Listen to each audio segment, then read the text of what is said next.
Yeah, not a problem. SoloMid has always been somewhat of a kind community to me, except the people in IRC. They kind of suck, but I'm talking to you, Southern Sun. No, I'm just kidding. I love you guys.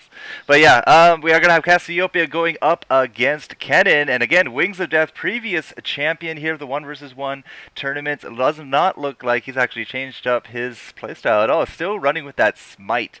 Smite Ignite on Kennen. So for those of you that are unfamiliar, Wings of Death likes to start off at the Wraiths, picks up that Smite for the big Wraith, and then he just kind of leaves him alone for a while. And then during the creep waves, he's going to use that Smite to actually snipe out the catapults. So just in case he ever has to go back to town or his lane's getting pushed, he does not really have to worry too much about excessive tower damage going down. Are you guys waiting for me? It says you're waiting for me here. Yes. But I'm at 100%. So WTF. Either way. Cassiopeia is actually a new hero I've not seen in the 1 vs. 1 scene, but I can understand the merits. Plays very akin to Urgot. You throw down that poison pool, and then her claws should be tracking through the poison, if I recall.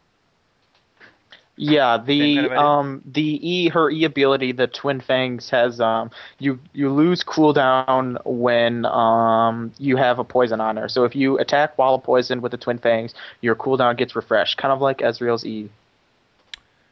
Actually, I think I know what my issue is. I think I can... Sorry about that, guys. My computer decided to not load.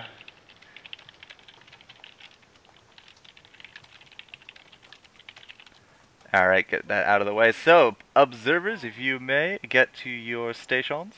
That would be appreciated. Which lane are you going, Caddy? I'll be bottom lane, but... Alright.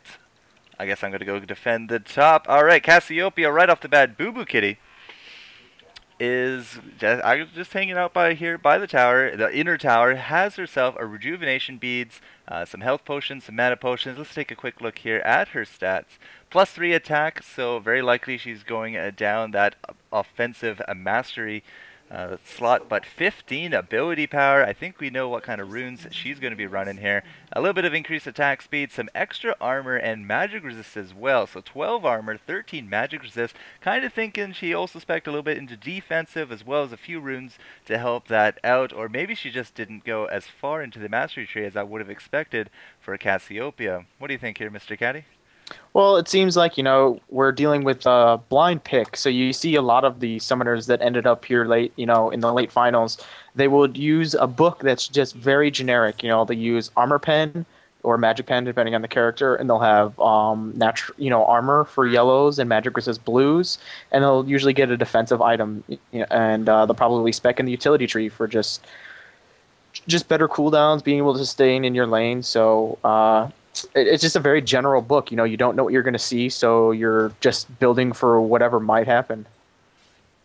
Yeah, we do typically see that. I mean, I've seen some tournaments where guys just run one book, regardless of whatever hero they have. So it does play a little bit differently than the 5v5s, whereas you got to be kind of prepared for anything, counter anything that you can. Now, last hits, I do believe we don't have a rule for, say, the 30 last hits. That's still not a rule.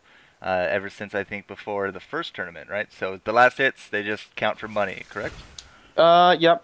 We had one where there was a CS difference, but that was when Messiah had done his tournaments, and that was a long time ago. I haven't actually ever implemented a CS difference creep count, because it's just there's some characters that just completely outfarm others, and it's just really not fair at all.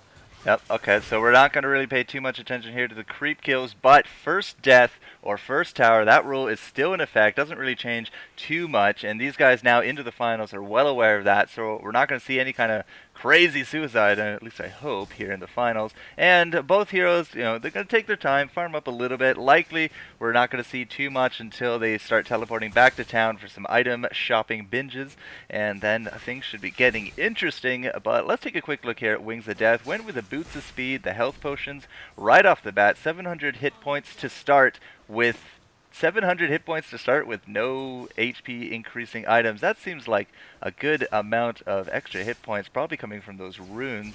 But his auto attack, another +3. Look at that armor and magic resist, also stacked 19-19, and the movement speed is just from the boots. So yeah, very likely he's going with that generic book of his that he likes to run.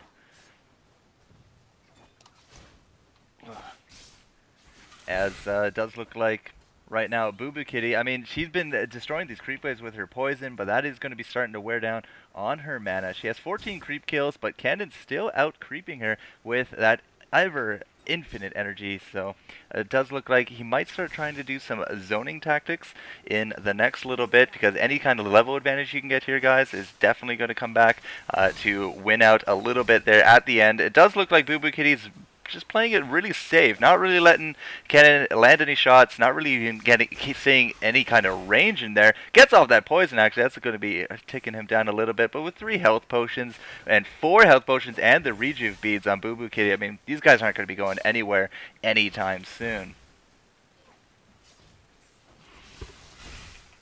You still there, right, Caddy? Yeah, I am. I'm just sorting a few things. No, that's fine. I just want to make sure that I didn't lose the stream or anything.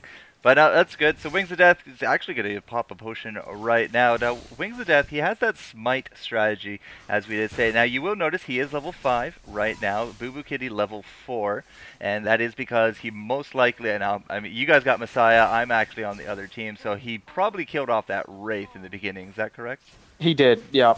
He grabbed the quick EXP, so he's gonna be hitting 6 before BubuKitty.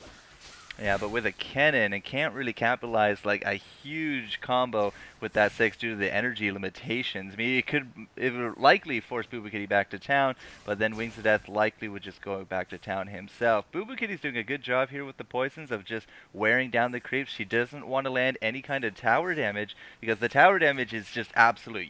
Once you get that tower damage, it doesn't regenerate. You can't do anything about it. And it's just a loss that you have to live with. Later on, we do see big pressure builds come out from opponents where they just will keep pushing the lane as often as they can, and that actually stops the enemy hero from going back at any point, because then you just start chipping away this tower, and then it becomes very, very pushable and very just diveable, and that's not something you want. I have a little bit of feedback here saying saying the stream's a little choppy. Yeah, we've dealt with it. There's nothing we can do currently, so we just have to wait it out so far.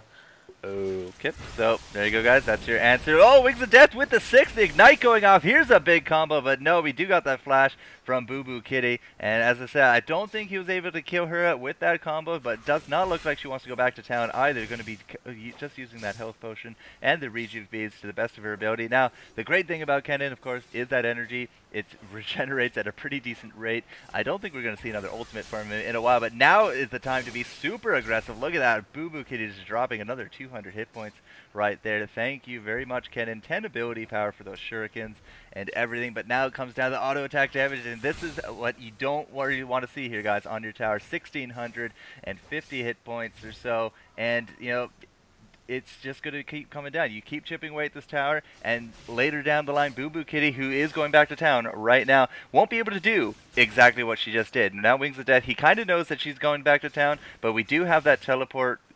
I do believe we have a teleport, BubuKitty. No teleport on BubuKitty? Oh, dear. That is something I did not anticipate. She has that flash, and she has her own Ignite. I don't know how I missed that. But, yeah, Wings of Death doesn't actually have the teleport either, but he typically doesn't take it, so I wasn't too surprised. So, yeah, that could have been actually a big push there for Kennen, but no, the tower's going to stay at 1,500. Yeah, and usually you see from, it was surprising, Wings took, teleport all the way up here, and, now that he's up here, he actually changed between one of the the matches getting here that we were streaming. He was running teleport and he swapped it up and grabbed Ignite because he was running teleport smite. So his strategy changed a little bit. He's a little bit more aggressive than he used to be instead of just pushing all the time. And but it's still a little bit harder to envelop a pushing strategy since it's the second tower over the first tower. So now Kennen has to funnel in, in that cramped area and deal with the Cassiopeia, who works really well in tight spaces. Second tower? Yes. So the rules did change. It's first blood or second tower. Yes, it's first blood or second tower. Oh. No longer first tower or first blood. Well, okay. I'm just going to take back my words earlier when I said first blood, first tower, second tower, or first blood. Well, yeah, okay, I can definitely see matches being played out then to the first blood tune instead of the second tower. And yeah, I mean, these things can actually really drag on a good while. I mean, we're already 8.5 minutes, 8 3/4 minutes in, and we've had the first trip to town, level 8 there on Ken and level 7 here on Cassiopeia. But even if they get this tower, I mean, that's a whole another 8-9 minutes to get that second, unless something has really gone wrong. So I can kind of understand the whole thing. Oh, a little bit of aggression coming out. Wings of Death right there. Does not look like he's going to capitalize on it at all. Gets the poison. Now, this poison's doing a good job of just really trying to get Wings of Death into some kind of killable range, but I think he's a little too smart for that. And look at his item. I mean, Negatron Cloak, Berserker's Greaves. Definitely looks like he's building around his W this round, and the Negatron Cloak is just trying to, mitigate all the kind of poison damage that BubuKitty's throwing at him. Yeah, we saw this is actually a similar strategy that Wings of Death has been doing. He's just been building defensive items and building some items to support his pushing power, and what he's doing is just making it so that he can slowly wither at the champion and wither at the tower. So he's forcing them to back while being able to do damage to the tower. So he's just passively shooing them out of the lane while just passively doing damage to the tower and just slowly whittling one or the other away, so that he's either going to get that second tower or force them pretty much to die in first blood to save the tower. Well, whatever strategy works, I suppose. I mean, we are here in the finals. It's obviously worked up until now. And I do believe we also have the third match play. It's going to go down tonight between Hayos and... who was the other guy? Haos and Roar Panda. Yeah, Panda. Oh, look at BubuKitty dropping a like. Oh, wow. There's the first blood right there. Wings of Death had that ignite ready to go, and he just jumped in there with that ultimate and just big damage. I think that, if we had maybe that stun come up a little earlier, it might have been a different tune, but Wings of Death, I think he actually just really surprised her. She looked a little unprepared for that, only getting off that petrified just at the end, and... that's going to be game number 1 here, guys. Wings of Death showing us how to brutally destroy a snake woman. And we're going to go on to the second one, I think, right? Yep, we're moving on right now. All right, so there we go. Game number 2 coming up here, guys. SoloMid 1 versus 1 finals.